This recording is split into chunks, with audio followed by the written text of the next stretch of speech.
So, new news has broke with Jay Mazini. A few weeks back, I had the pleasure of doing a video on my channel that talked about one of these cryptocurrency scammers, Jay Mazini. That's not his real name, but he was one of these good guy influencers on Instagram, kind of like giving away 10 grand at Burger King. So this is for the fourth one. This is for the fourth one. Moses Volker. Where's Moses Volker? Standing on like a grocery till and like handing out cash, and he was flexing like the Range Rovers and the whole bit. And you guys know what I think about this stuff. If someone has that smug, arrogant feeling or projection towards the way they handle money on social media, they're probably a fraud. And throughout this whole thing, you know, there was an instance, okay? This is essentially the story. A couple weeks back, it was found out that, you know, Jay Mazini was mostly just a massive fraud. That's really what he was. He had all these sorts of businesses. One of the craziest ones, he had this clothing line where he had an online store and he would ask people to go spend like $1,000 in his store, and if they spent $1,000 in his store, he would send them 10 grand. Like things that really just didn't add up. It's $150 per person to enter the raffle. It's gonna be a 30 slot, 30 people in the slot. Exactly. It's you win. You might win, you might lose. You don't have to buy. Like at the end of the day, yeah, we're gonna make money from it, but you still won't. You still, like, at the end of the day, we're making money from it, but nobody's forcing you. It's $150 per person to enter the raffle. You win, you win it at PS5. And then he started this halal capital business where he kind of went into his religious community and like defrauded investors. Just really, really horrible stuff. And one of the funniest things is he had this like Bitcoin trading quick flip idea where you could like give him money and he would give you like a free 300% return in some silly amount of months, like 3 months. Something stupid, okay? Something that I don't feel like anybody should be falling for. Here's the problem with all these cryptocurrency, you know, get rich quick with my trading system or invest in my crypto system. Cryptocurrency is the perfect place for people to rip you off. And the reason it is because it's decentralized, it's unregulated. If I give you money in crypto for some kind of offer, you can easily just take off with that and there's nothing to be said about it. So now over time, a bunch of people who invested with this gentleman essentially came out and said, okay, well, we actually aren't getting our money back. He's not sending us legal statements. There's no way to track really where our money is.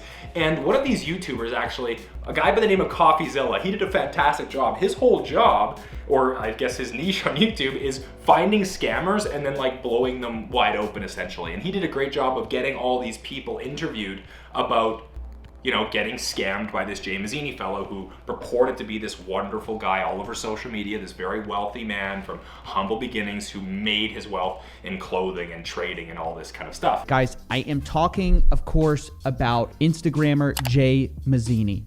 Now, I'll introduce you to this guy, I'll give you everything. But the question is, where did he get this money to be giving away to everyone? Well, he'll tell you he owns an academy where he teaches trading, and he also owns a clothing company called Mazini Italy. I got a clothing line. I got an academy. We sell clothes. We teach stocks. So effectively what he was accused for was wire fraud. That's where this all started, because people started to ask for their money back and he would send them a confirmation that he had sent them their money back, but it was just a completely fake confirmation. He had kind of photoshopped it and put it together and spun it off. Now, this all started coming to the fore and there was a federal investigation that was put out, and now this guy's all of a sudden in super hot water. Now, one of the craziest aspects of this story from my mind that emerged was the fact that he said that, well, I couldn't actually return the money to the investors because I got robbed for $18 million in cash at knife point somewhere in New Jersey. Like, who in the right mind, like how much, what does 18 million in cash look like? I'm like, I don't even know. I don't know anything about that kind of thing. But what I do know is that no one in a legitimate business is getting robbed for $18 million cash at knife point. So that kind of all of a sudden blew things wide open, raised a lot of suspicions, but he wasn't necessarily convicted. It's not as if he was going to jail. They were opening an investigation. Now, over the past few weeks, even more and more information has come out. I mean, there's been videos online of the legal proceedings, all done over Zoom, by the way. Is that awkward? Is that better? Is it less confrontational to do like your whole trial and legal proceedings with lawyers and judges over Zoom? I don't know, maybe. But anyways, there's a video that surfaced of him essentially realizing that he wasn't going to be released. So if you were released, you would be held on the federal detainer And your lawyers explained to you how that would affect your credits here in the state? Yes, Your Honor. Okay.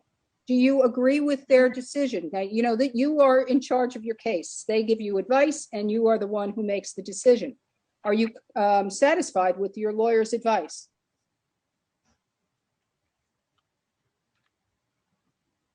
Sir?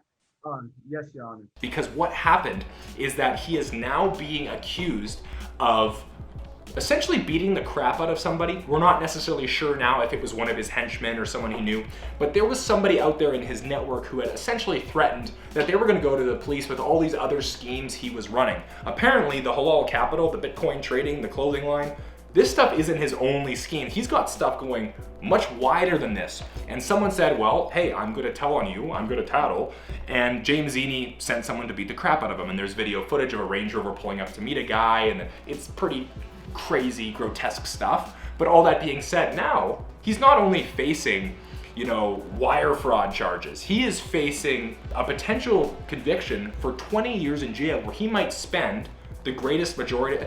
The craziest thing to me is this guy's my age, right? He's 25. I can't imagine a reality where I'm facing being stuck in a cell until I'm 45 years old and maybe longer, okay? This is crazy. So I think justice is served here. This is fantastic. I mean, you never want to really celebrate when someone meets their demise, but you think of all the victims, right? You think of people who were mom and pop mechanics shops. You think of people who were kind of out there just trying to get started in the world of investing and trusted somebody in their community who then manipulated them out of all this money. And now we don't really know where this is going. So it's a lot of pain and a lot of harm caused by one guy, but we're hoping justice is served here at the end of the day. And I just had to give an update on this Jay Mazini story because it corresponds perfectly to the amount of easy money that we're seeing out there right now. Okay, we're talking about, this past week, things like SafeMoon and Dogecoin and these cryptocurrencies, and we're seeing all these people getting so rich so fast. It's this phenomenon that we've never had in history before where there are 25-year-olds, 23-year-olds becoming cryptocurrency millionaires and posting it all over the internet for everybody to see.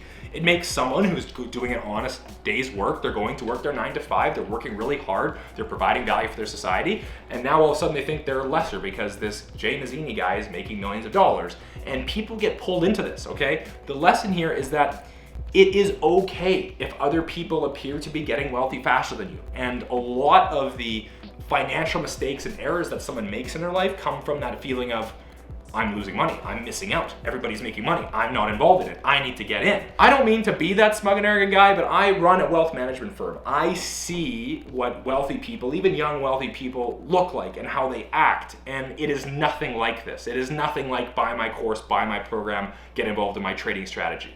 These are mostly fraudsters. There's mostly hucksters, okay? Anyways, I have had fun following the story, and I think ultimately it does a horrible disservice to the legitimate cryptocurrency community. But anyways, guys, thank you so much for taking the time to watch this video and support the channel. If you do want to continue supporting the channel, make sure to hit that like button below, hit subscribe, and turn on post notifications for more videos just like this one every single week. Until next time.